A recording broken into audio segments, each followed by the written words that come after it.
Hi అండి, పండుమిర్చి తొక్కు పెడుతున్నానండి.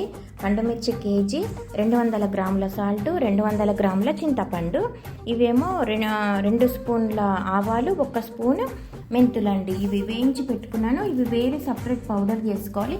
ఇవి 3 మట్టుకు కలిపి చేసుకోవాలి. ఇవి కొంచెం చిన్న చిన్న ముక్కలుగా కట్ చేసుకోవాలి.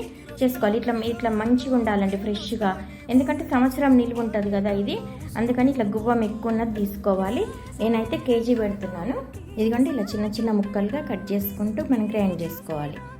అంటే మొత్తం పీసులుగా చిన్న చిన్న ముక్కలుగా కట్ చేసుకున్నాను.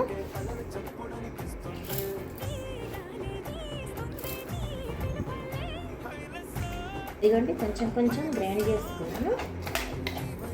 కొంచెం బాగా మెత్తగా అయ్యేదాకా చేసుకోవాలి. అంటే కొంచెం చింతపండు మనం నానబెట్టని చింతపండు కదా, అయినా కూడా మనకు కొంచెం టైం పడుతుంది అది.